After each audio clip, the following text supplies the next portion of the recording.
On India development debate, big reset in Sino-Indian relations. Prime Minister Modi and Chinese President Xi Jinping hold bilateral talks on the sidelines of the Xiamen BRICS Summit. Doklam doesn't figure in the discussions as both leaders look to bolster defense and trade ties. Modi calls the discussion fruitful, even as Xi Jinping says Beijing is committed to work with India. Peace and tranquility in the border areas with China are a prerequisite for better relations between the two countries, says India after Prime Minister Modi's meeting with his Chinese counterpart. Foreign Affairs Secretary S. Jaishankar says both leaders have decided to step up communication between defense heads to avoid Doklam-like situations in the future. Sino-Indian trade ties get a boost as Modi and Xi Jinping look beyond cross-border disputes. The two leaders agree to form a strategic group on trade at the bilateral meeting. Experts say with the de-escalation of tensions between the two Asian giants, the rising temperature over cross-border trade may subside too. Cornered by global powers for its tacit support to terror groups, Pakistan rejects the Xiamen declaration by BRICS leaders, slamming Jaish-e-Mohammed and Lashkar-e-Taiba. Islamabad says there is no safe haven for terror outfits on its soil. Pak Defence Minister Khurram Dastgir puts all the blame on Afghanistan for breeding militancy.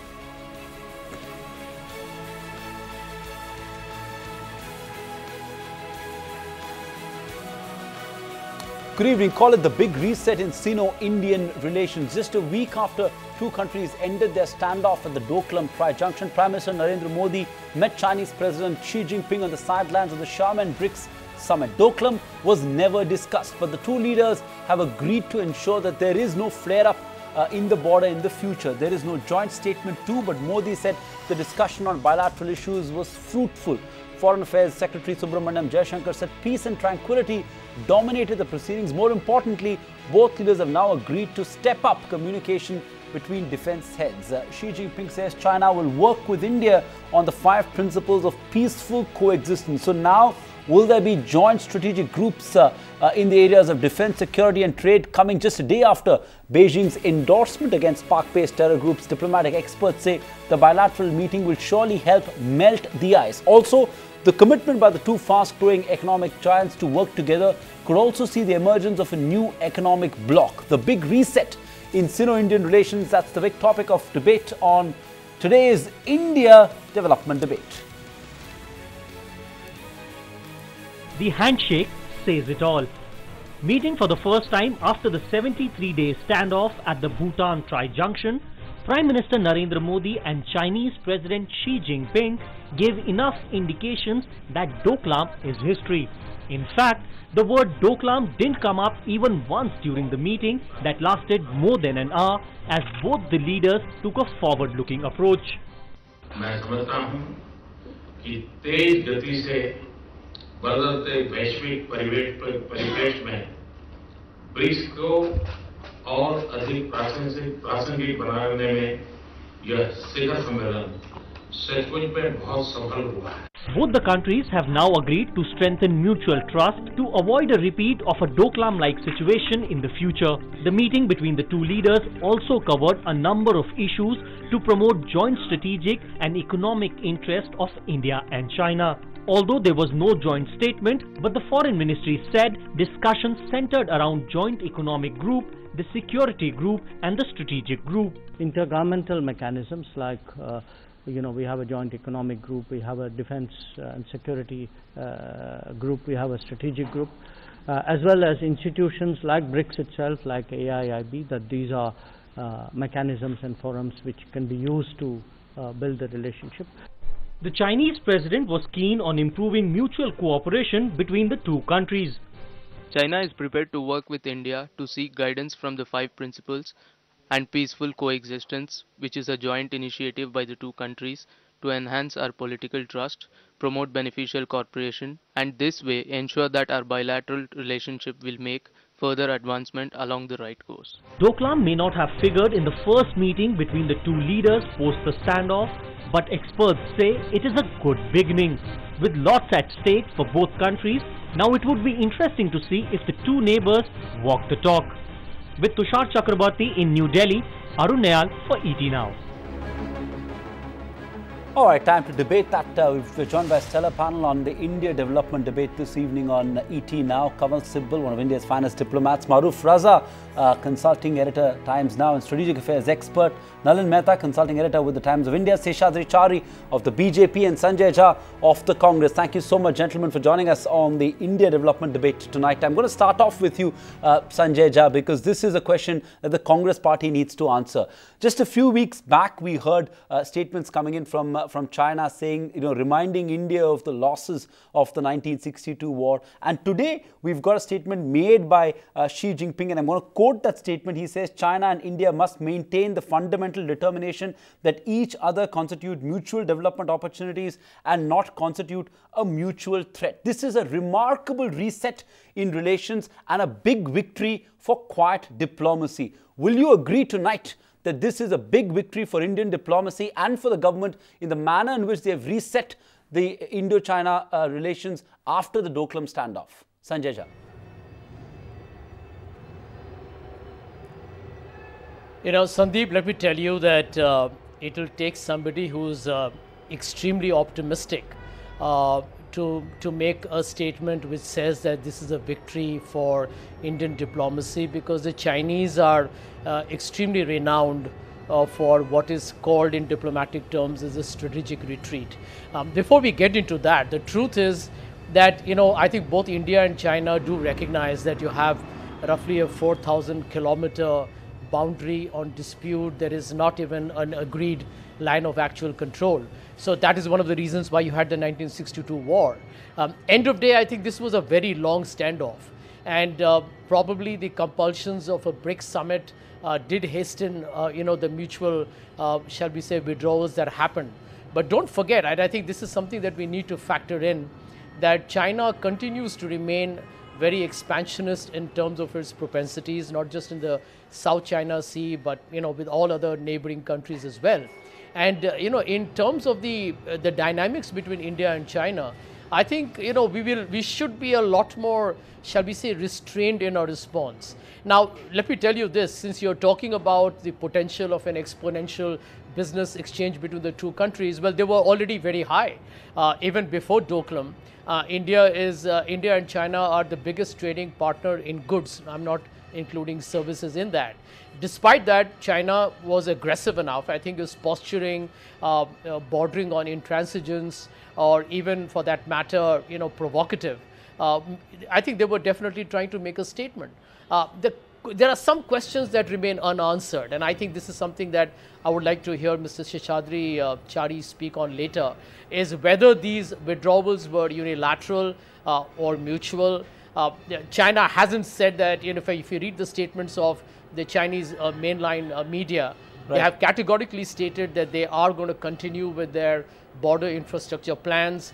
They haven't really talked about not building a road in the Doklam Plateau. Right. So, these are very, manifested intent that the Chinese have put on the table. I think it's good for both the countries that they have backed off.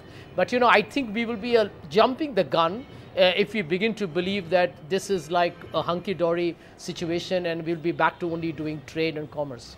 Okay, don't jump the gun. It's not a big reset in relations. Don't forget what happened just a few days ago, says Sanjay Jha. My only point before I go to Seshadri Chari is, who trusts the Chinese media? I mean, other than people living there, I don't think anyone in the international community takes the Chinese media seriously for sure. I mean, we're no one to give sermons to anyone else, but I think the Chinese media, no one takes them seriously. But Seshadri Chari, counter to the point that Sanjay Jha made, saying that, there's no cause for celebration. It's a serious situation out there. We cannot lose sight of what happened till just a few days ago. And China is expansionist in its intent. How would you counter that, Seshadri Chari?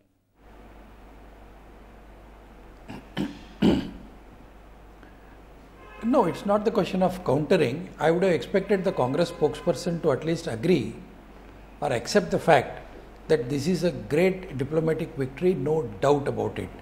In my memory, I have not come across any other diplomatic victory as great as this one. And it's a matter of pride for the whole country. I am not talking in terms of Congress or BJP or Prime Minister Narendra Modi and comparing him with Prime Minister Manmohan Singh. But this is a matter of pride for the entire country, that China has finally realized the seriousness of the situation. Number one, again, nobody is talking of elation, nobody is talking of lowering the guard. So if the Congress spokesman thinks that the government is in an mood of elation, or we are lowering our guard, I think he has got a wrong message. We are not lowering our guard, but we are also reacting to the situation, and we are also we are not oblivious to the ground realities. So as you very rightly pointed out, nobody is trusting the Chinese media, but we are not bothered what the Chinese media is writing, because the Chinese media has been asked, I am using the word asked by the powers, to look forward and not backward. And Xi Jinping has himself said it in so many words. We are going forward and not going backward. Most importantly, Xi Jinping has also realized, and going by his own formulations as far as the theme and cooperation priorities of 2017 BRICS Summit is concerned, the most important point that he is making is the cooperation priorities. And he says, deepen BRICS cooperation, enhance global governance, carry out people-to-people contacts, and make institutional improvements. Right. So in one place, he very clearly says, differences should not become disputes. And right. That is the point that India has been making. And right. Very clearly, he has indicated in his own speech right. That China is prepared to work with India to seek guidance from 5 principles of Panchashil.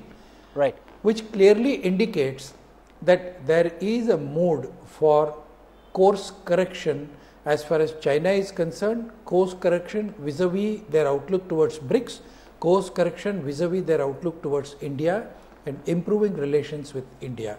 Okay, I think it's a very great diplomatic victory, no doubt about it. No doubt about the fact that it's a great diplomatic victory. Let me throw it open to the experts on the panel. Kamal Sibal, I'm going to come to you first. Would you agree that this is a victory for quiet Indian diplomacy? We didn't see that jingoistic nationalism at display on this particular issue. India took a firm position on Doklam, and probably rightly so, stood its ground, stared China in the eye, and yet sort of allowed the diplomatic machinery to kickstart and arrive at a solution that worked for both parties. The Prime Minister went to BRICS. There was enough talk about, and then the BRICS came out with a statement that, in a sense, supported India's position. And now, of course, we are putting the focus back on trade ties. A statement from both the Chinese Premier and the Indian Prime Minister, sort of indicating that we've put the the ghosts of Doklam behind us. Would you call it a victory for quiet Indian diplomacy? Kamal Sibal. Yes, I think I would agree to that we have succeeded in resolving the Doklam crisis through diplomacy and negotiations, as was stated by our Foreign Minister in Parliament. And it is China that had raised the stakes very high for themselves by threatening us with all sorts of actions, including imposing a military defeat on us worse than 1962, and their PLA spokesman saying that mountains can be moved, but the PLA cannot be moved. And most importantly, their foreign minister saying, and repeatedly, that there will be no negotiation unless India unconditionally withdraws. Now, our insistence on a negotiated solution ultimately was accepted by the Chinese, and the Doklam crisis was resolved that way, and that certainly is a diplomatic victory. Number two, at Xiamen, China has not opposed the inclusion of Jaish-e-Mohammed and Lashkar-e-Taiba amongst the organizations listed as those spreading violence or involved in terrorism. This is a big change from what happened in Goa, which was on our soil, right, where they opposed any reference to Pakistan-based terrorist organizations as part of their policy to protect Pakistan on this issue. Mm-hmm. Now they have stepped back. It's a tactical retreat, and Pakistan would be very concerned about this because the United States has already summoned them to cease providing safe havens to terrorists on their soil, and now China has joined with India to pinpoint the organizations based in Pakistan. And what is important then, which has been missed, is that Russia has also been very reluctant to point fingers at Pakistan. And even at Goa, they didn't extend us any support. Sure. But now Russia has also joined in pinpointing these organizations, and this despite the fact that they have opened channels with the Taliban and are making political and military overtures to Pakistan. So Pakistan has been cornered, and it would feel very, very concerned. Now, finally, what I would say is that your reading of the situation about reset is probably a bit exaggerated and too optimistic. This reference to Panchsheel, frankly, makes me laugh. I mean, you know, China has violated the Panchsheel spirit right way back in 1962 and subsequently in so many ways, including this CPEC and the earlier building with the Karakoram highway, is not respect for our sovereignty. And one of the principles of Panchsheel is respecting the sovereignty of each other. And then you've had constant incidents on the border and their claims on Arunachal Pradesh, which have been very forcefully expressed and even and very, how should I say, you know, expressed with more and more vigor, to the point of saying that unless you hand over Tawang to us, there can be no discussion even on the border issue. So I don't think we should take this seriously, but the fact is that we have to deal with China. It's the second largest economic power in the world. Right. It has, it's the biggest exporting country. It has huge financial resources. Sure. And there are areas in which we cooperate with them internationally. Therefore, engagement is fine, but let's be very cautious and not lower our guard. Okay, let's not lower our guard. Let's be cautious. It's not a reset, even though it's a victory for Indian diplomacy. Maruf Raza, let me come to you. And Kamal Sibal there spoke about the fact that Pakistan being cornered. Look at the statement issued. Now, I'm usually very suspicious of any move that China makes in favor of India vis-a-vis Pakistan. But look at the statement coming out of Pakistan today, slamming the statement by BRICS. There's talk of the fact that a visit by a top Pakistan official to China may now be postponed. They're not liking what's happened in BRICS. Is that, you know, what more proof do we need on the fact that there has been significant forward movement in this particular issue?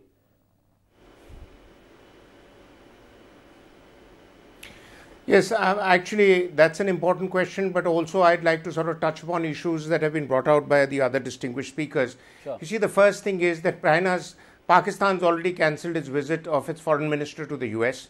Now it's cancelling a visit to China. Soon it'll start cancelling visits to every other country and live happily in isolation, if happiness is the word for it. Quite frankly, Pakistan has to reset its own compass, and it is in panic, as Mr. Sibal has rightly brought out. And it has brought back all its envoys from various countries to reassign and re-look at their foreign policy goals and agendas, because the two countries which really matter in world politics, US and China, are both in different ways conveying a message to Pakistan: is enough with your terror agenda. Now, as far as India and Pakistan is concerned and China's role is concerned, quite clearly, China, I continue to maintain, and I agree with Mr. Sibal, I agree with Mr. Chari and even Mr. Jha, that we have to look at it with great caution.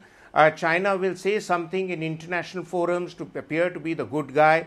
They make all these loud statements, but the devil is in the details and how it is implemented. And there we've had cause for disappointment, as Mr. Sibal rightly brought out. The Panchsheel agreement and the 5 principles of Panchsheel have been violated by China. So maybe what China is trying to say with the Panchsheel terminology is, let us exist peacefully. And if peaceful coexistence is something which they want, why do they want it? And this is what I want to talk about, is that China has many bigger goals and challenges ahead of it. It wants to take on the US on the world stage. It wants to play the role of what the US was playing in the European Union as a financial funder for some initiatives.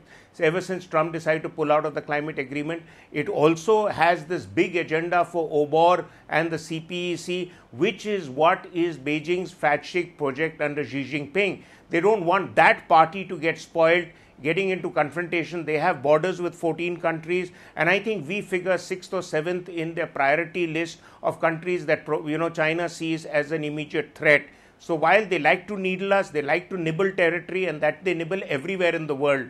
As long as, and I think that is the singular achievement of Doklam, whether they talked about it or not, I think the government conveyed very clearly a resolve and a message that enough is enough. You can't push India around anymore, and all the the lackeys of Chinese government in the media like the Global Times and others. Please read a very interesting op-ed piece today by Jyoti Malhotra in the Indian Express, where she says that even the Chinese Foreign Office spokesman was fumbling for responses after he was asked that what happened with the whole Doklam showdown, because India played its cards beautifully. I'm very impressed with how the Foreign Office dealt with the situation, and I think that was the best case model of how to deal with situations. We conveyed a point, we conveyed a message, and we still got out of it with a head held high. Now, is there a huge turnaround in Sino-Indian relations? I disagree with Mr. Jha to say that we are the biggest trading partners. Fair enough.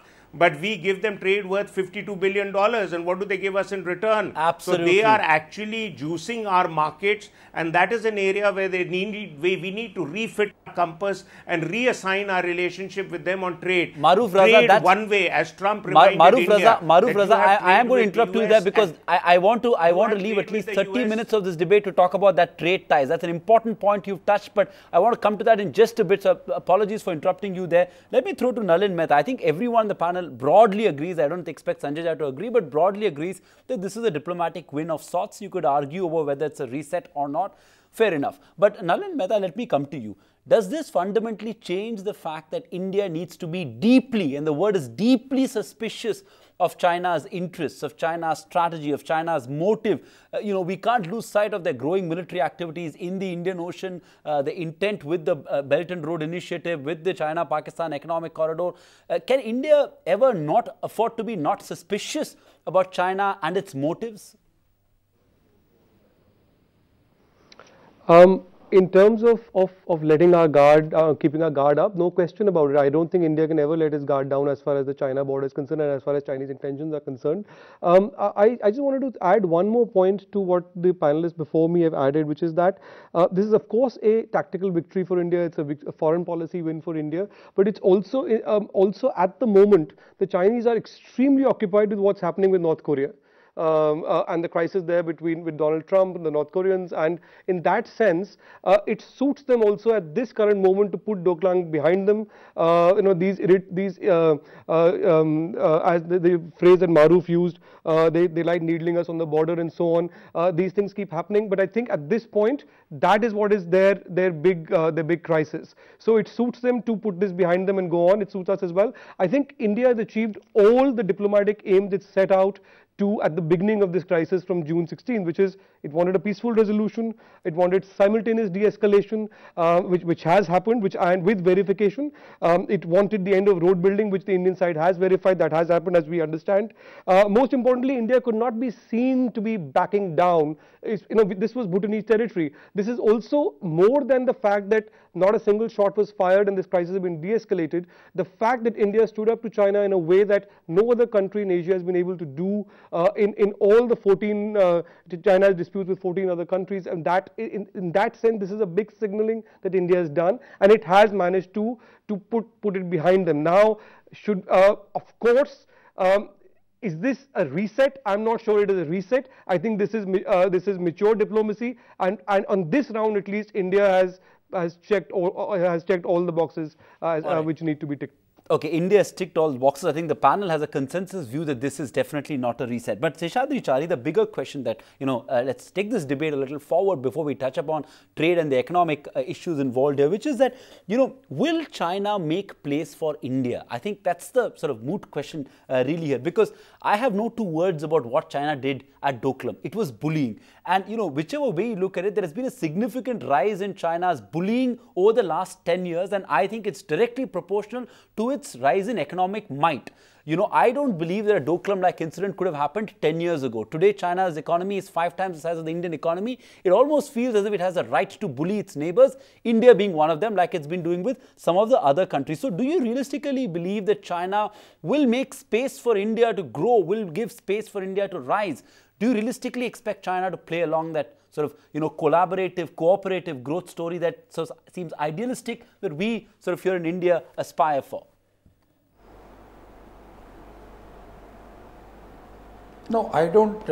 I mean, it will be very foolish on the part of any Indian diplomat or probably an economist, much less anybody who is in the government, to expect China to roll over the red carpet for India to grow economically. Obviously, they don't want it, and there is no agenda as far as China is concerned. But having said this, we should not also overlook the point that India also is in a position of strength today, and not only not in talking in terms of strategic outreach, but also in the kind of giving signals. See, today the Prime Minister, after the BRICS Summit, has directly visited Myanmar, with whom India and China both share in the borders in the north. So it's a signal, and we are also engaging ourselves with building of Chabar port in Iran. We are also engaging with the Northeast. We are also engaging with Southeast Asia. We are also very carefully watching the steps as far as Sri Lanka is concerned. So we are also spreading our wings, and we are also talking from an economic strength.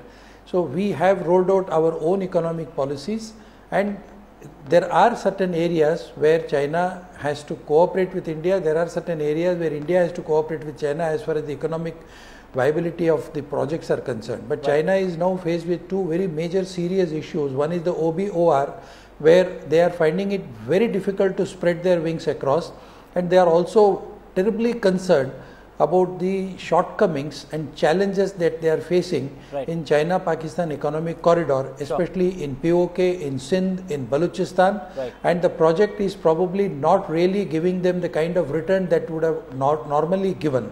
So they have realized that Pakistan is a very weak economic partner as far as their economic growth agenda is concerned, and the same thing may probably be a realization as far as OBOR is concerned, and that is exactly where they cannot lose a huge Indian market. So it is for India to really put its show properly, pull up the socks and do the agenda, play the agenda properly. All right. I know Nalin Mehta wants to come in, but Sanjay, to you first. I know you want to come in as well, but so you can respond to what Seshadri Chari said, but I want to slip in a question, which is this the way to deal with China? A lot of other global countries are now looking at India and saying, probably we've got it right, which is hold your ground, be sort of muscular in your foreign policy when it comes to China, and yet look for ways you can collaborate on economic issues. I know it appears to be a dichotomy, but that's probably the only way to deal with China. Is that the way to move forward with the Congress support such a strategy? Sanjay Jha.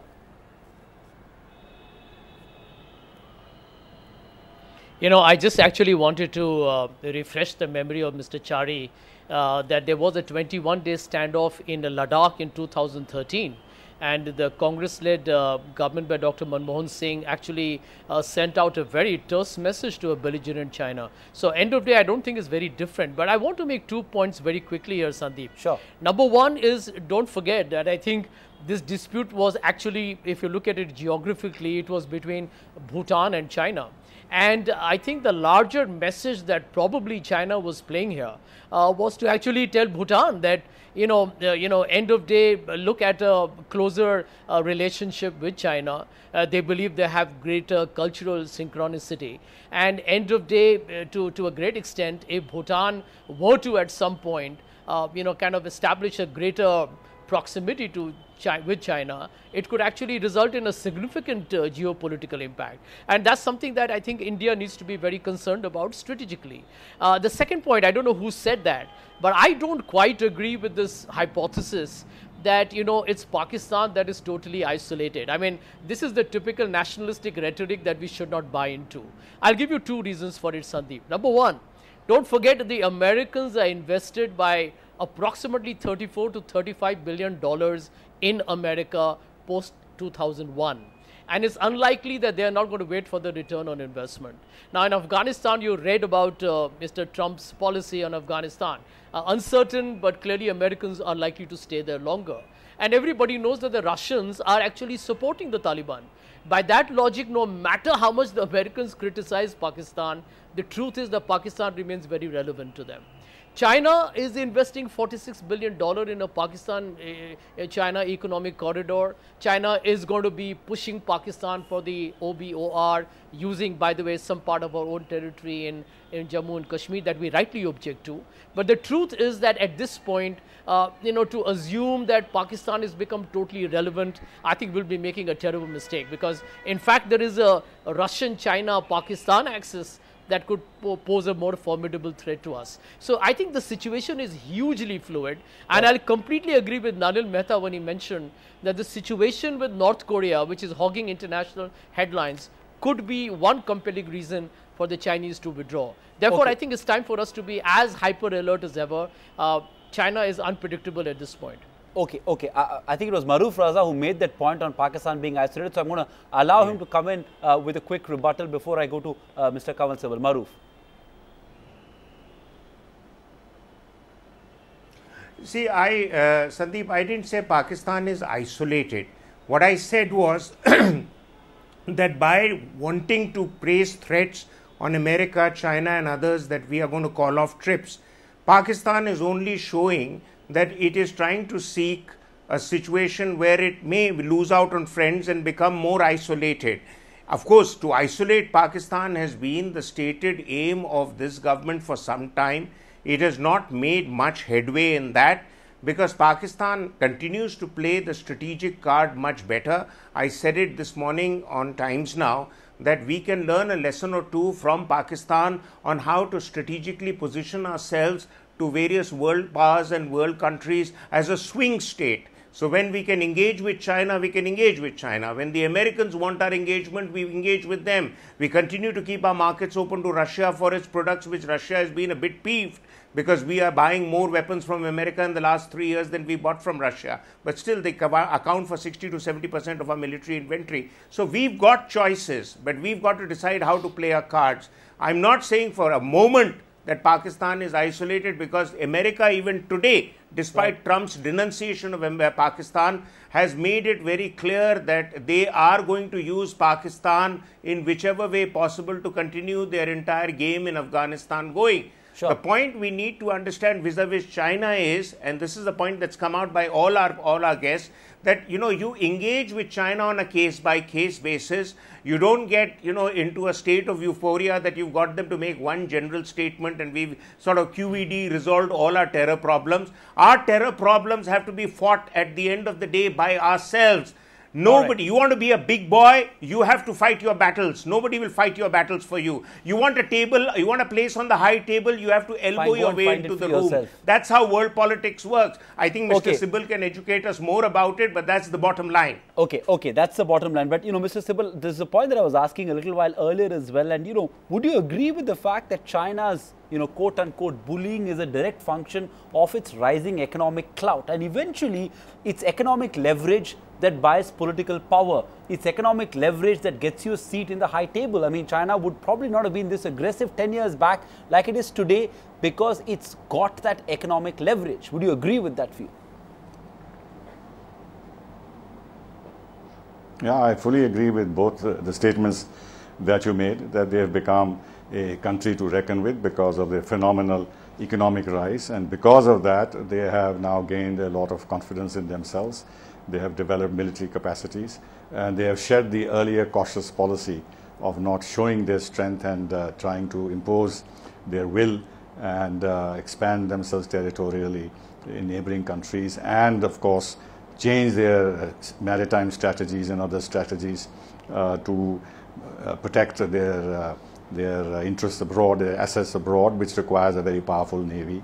And the OBOR project is an obvious manifestation of China's hegemonic ambitions in Asia, because if they succeed in this project, they would in fact have tied up all the countries that are part of this project to the Chinese economy, because that's the whole game. And they are taking full advantage of the vacuum that has been created by the decline of the US presence in Asia as a whole. I agree with that proposition. But there are a couple of points I wanted to address. One is that the North Korean issue has been there for a long time. And if you recall, when President Xi went to meet Trump in Florida, Trump put a lot of pressure on President Xi to cooperate with the United States on the Korean issue, and threatened that if that was not forthcoming, he would impose economic sanctions on China. And China is so afraid of a trade war with the United States that they have made a show of cooperation on the North Korean issue. But despite the North Korean issue heating up as the way it has, they staged the Doklam incident. So it's not as if they are so foolish that they thought that the Korean issue was under control and that they can pick up a fight with India. No, I think that they have now developed such hubris, and they got away by doing what they did in South China Sea, reclaiming the islands and militarizing them, and United States and did not intervene. Philippines walked into their camp, lured by the economic promises that China made. So they felt that if they can get away, when the United States is present there, it has an alliance system, it has bases, it has troops in the area, that they can handle Doklam with India. Number two, so far as Bhutan is concerned, I don't for a moment think there is no cultural similarity between China and Bhutan. Sure. Yes, with Bhutan and Tibet, but Bhutan knows what China has done in Tibet. So I don't think the Bhutanese have any illusions about China's cultural policies towards Buddhism and the religious policies, etc., etc. Right. And I don't think they can create a gap between India and Bhutan, though of course we would have some difficulties with some elements in Bhutan who want to exert more of their sovereign rights and would not like to get involved in India-China disputes. Right. But our relations are so close, and there are security ties between the two countries. And China is actually claiming territory of Bhutan. Here is a country which is one of the largest in the world, wanting to grab territory even from Bhutan, a small country like Bhutan. Sure. So Bhutan, I think, has been pursuing very wise policies and will continue to do so. Okay. But of course, we should be careful about managing our relations with Bhutan. Okay. On that note, I'm going to slip into a short break. When we come back, we're going to put the spotlight purely on trade ties between the two countries. Is there a need to rebalance trade ties between the two countries? Maruf Raza made this point about the trade deficit that we're running. Will you believe it? It's gone up 9-fold in 10 years. In a decade, the trade deficit between India and China has gone up 9-fold. Is it a function of the policies of China, the policies of India? What can we do to bridge that trade imbalance is what we're going to debate with our panel in just a few minutes on the India development debate. You've got to keep it with ET Now.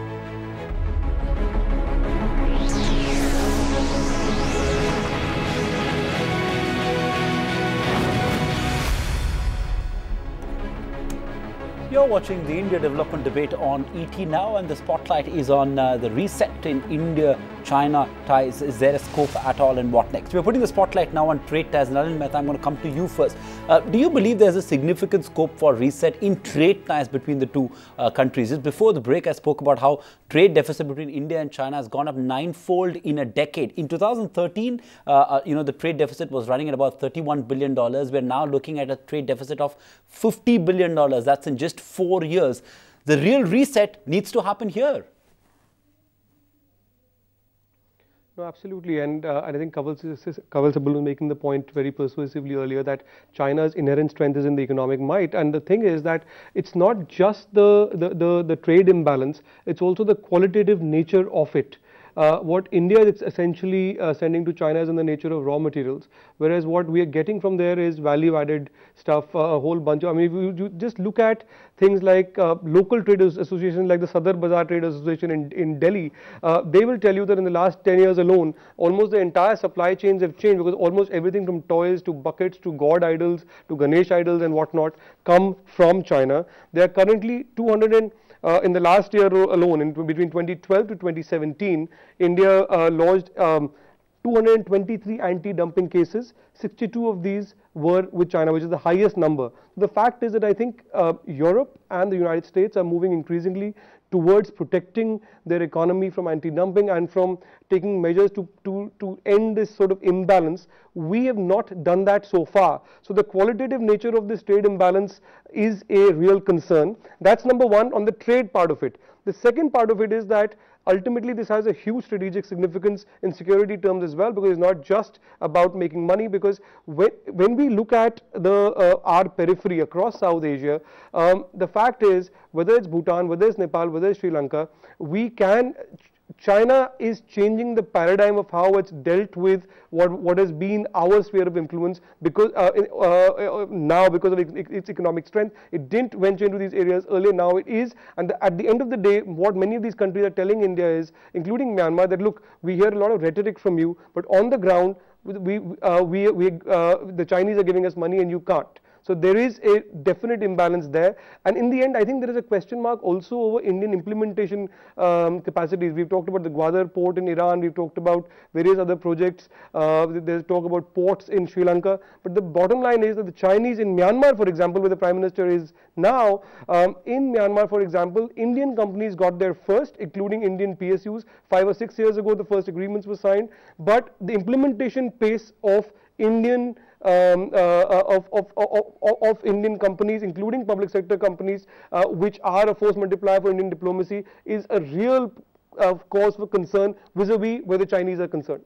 Okay, that's a fair point you've made, and the first point that you made on the trade imbalance, you spoke about, what we export to China and what we import from China. What we import, China exports engineering goods, electronic products, chemicals, whereas what we export, like you said, is raw materials, iron ore, copper. That's what we export. Seshadri Chari, is the government going to fix this, or is it going to just boil down to the fact that, Indian industry lacks the competitiveness? Is it about just competitiveness of the Indian industry, or is the government going to do whatever it can to fix this trade imbalance?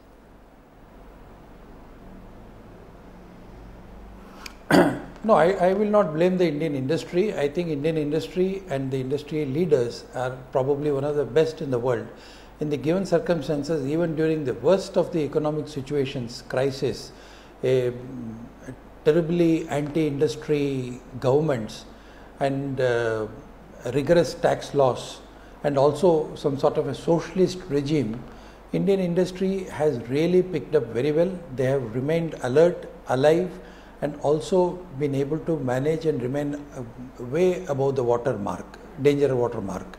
So I for once will not blame the Indian industry. But of course, there are certain impediments. There are very strong headwinds that the industry is facing. The challenges are there. There are also challenges that have accrued over a period of long time, say almost 70 years, especially the last 10 years have seen a very bad economic policy, industrial policy. So I think there cannot be a quick fix solution as far as dealing and reducing the trade balance with China is concerned. Of course, it's a matter of concern. Our former Commerce Minister has said it in so many words. But I think we will have to put in place a short-term policy and a long-term policy.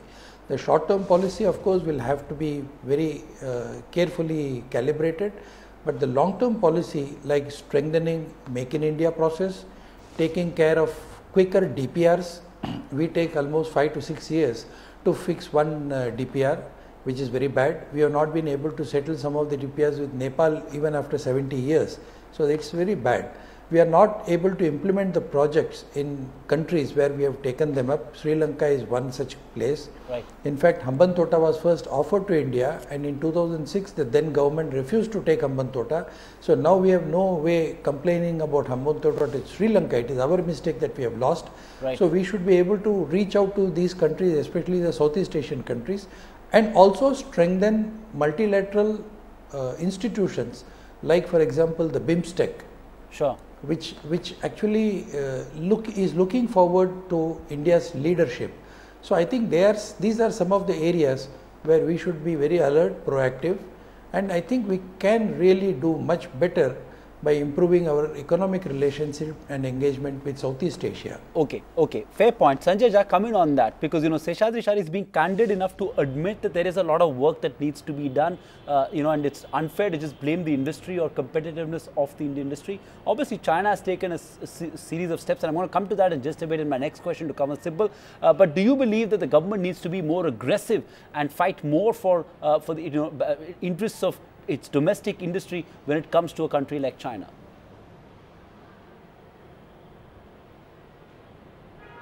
Well, I think there's no denying that the trade deficit ought to be worrying.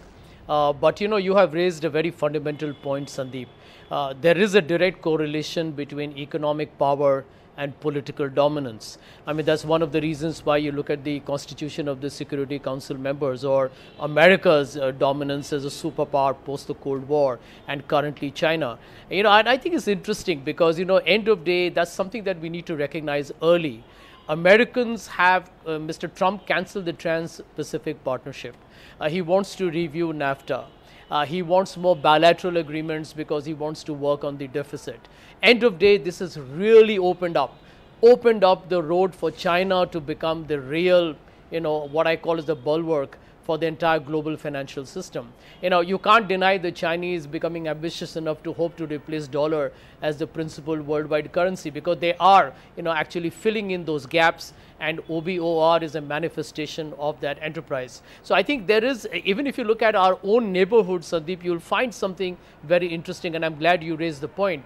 It's not just about Bhutan, or, you look at Nepal, for example, or Sri Lanka or Maldives, but in a great number of ways, strategic investments that China is making, Pakistan, of course, they are encircling India by actually creating our neighborhood to become places where Chinese will, they will do commercial business, but down the line it could become a very strong military alliance as well. So I think we need to be very alive to that reality. How the government handles the trade deficit, well, there's one argument that we need to recognize as well, that if you want free markets, if you believe in free multilateral trade, right, then it's a demand and supply that will really ultimately determine which way will the trade surplus or deficit be. So I think that's also something that we can't really ignore. Right. Kamal Sibal, this is, slightly more tricky question, Fact of the matter is that, China is a protectionist country. It's sort of okay for Xi Jinping to go to Davos and talk about and preach globalization to the world, use the BRICS forum to preach globalization to the world. But, China doesn't allow market access. Why can't Indian generic drugs find its way to the Chinese market? Just like, Chinese electronic goods find their way to the Indian market. And I know this is something that the Indian government is taking up with the Chinese government. But, in some ways, it's a double speak of China. They want to be seen as the torchbearer of globalization in today's world, and yet are a closed economy. Well, this is the complaint that the United States has against China. And the United States wants China to open up its economy more, apart from the issues of IPRs, etc., etc. China has a very mercantilistic approach. They keep their own market closed. They have very complex non-tariff barriers. They give all kinds of subsidies to their companies. And nobody is very clear about the transparency of all this. And since it is a state-led economy and the state-owned enterprises are actually the tools in the hands of the Communist Party of China to spread their geopolitical, to consolidate their geopolitical interests abroad, the Chinese investment, Chinese trade, even Chinese tourism is done on a strategic basis because they create these dependencies. And then when the time comes, as they have done with other countries, they turn the tap off and start putting pressure on that country to satisfy the Chinese demands, etc., etc.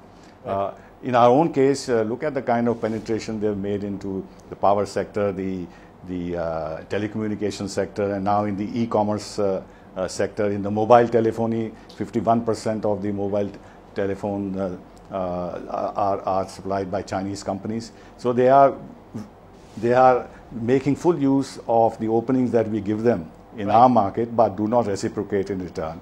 And it's going to be very difficult for us to address the deficit issue, because China is not going to easily allow entry of Indian IT products or agricultural products or pharmaceuticals into their market easily. And it's not India that is only finding the Chinese methods of doing trade and investment difficult. I had conversations with the European Union representatives recently, right, and they are very insistent now, and in their bilateral conversations with China, they are insisting on reciprocity. Sure. If their market is open for Chinese goods, then absolutely the markets of Chinese market should be open for their goods also. Yeah, that's a fantastic point. If you look at you made the point about the mobile industry. If you look at the telecom sort of, phones, mobile phones, there's been a complete collapse of Indian mobile phone manufacturing on account of the sort of invasion of Chinese products. And if that's the, cost of globalization, we are fine with it as long as there is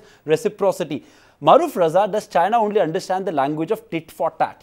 We've seen India impose anti-dumping duty on 93 products ranging from yarn to rubber to steel in the recent past. Is that the way to go? Should India also impose trade barriers? I hate to be saying it, but is that what we should do as a country? Yes, we should. In fact, the moment we impose those trade barriers on China's 93 products in August, I think it was 13th August, the Chinese Global Times, which has recently been doing a lot of chest thumping against the Doklam incident, and which is really a lackey of the Chinese government, did warn India that China would stop investing in India. But please understand how China goes about its business. Chinese companies inspect our factories and our outlets before they decide to do business with India. Who bears the cost? Indian companies. When we want some kind of a say in the inspection process in China, we're not allowed that. More than 100 countries in the world accept Indian products, but these products are not allowed into the Chinese barriers. Mr. Sibal raised this point about complex non-tariff barriers, and the non-tariff barriers issue is a weak issue, even how the WTO handles it. So China has put a whole lot of barriers on it. Do you remember? Now let's go back a little back in history. Mr. Jha reminded us about, the great trade relationship we had. But in 2003, 2004, our trade with China was about $10 billion, and it was, I think we were on the upper side. We've still stayed at $10 to $12 billion trade with China, and China is looking at a trade advantage with us of $52 billion, having jumped from 48 point something last year to now $52 billion. So quite clearly, China is having its own way. We are just allowing access because we have got hooked onto cheap Chinese products. We have a way forward. We can place some barriers on Chinese products. We can also threaten them to say that, listen, we can live without your cheap goods, we'll pay a little more, but we don't need to be completely subservient and dependent to Chinese products in our markets. It'll pinch us, but we in India also have deep pockets. Right, we can't buy our way into countries like Africa and countries like, Nepal and elsewhere, where China is bribing its way into all our relationships. But we can hold our own. We've got to get our act together. We've got to get this government to reorient its policies. And this is one way you can convey China a message. Please remember, China is putting $46 to $52 billion in Pakistan, and Pakistan is jumping with delight. We are putting $52 billion in the Chinese market every year. What are we getting in return?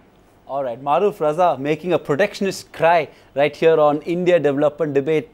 We've sort of got, all sorts of opinion coming on the show this evening. I'm afraid I'm completely out of time. I'd love to continue this for another 30 minutes, but out of time. So I'm going to thank my panelists, Maruf Raza, Kanwal Sibal, Nalin Mehta, Seshadri Chari and Sanjay Jha. Protectionism may not be the answer, but the fact of the matter is rapid economic growth is the only answer, because like we've been saying, it's economic growth that brings you political clout. If China is a bully today, it's only on the back of its economic might, and the way forward for India is to grow economically. That's the only way we will get political might. Gentlemen, thank you so much for joining us on the India Development Debate. Viewers, thanks for being with us this evening. Don't go anywhere. We're going to be back with Top 10 at 10. Keep it with ET now.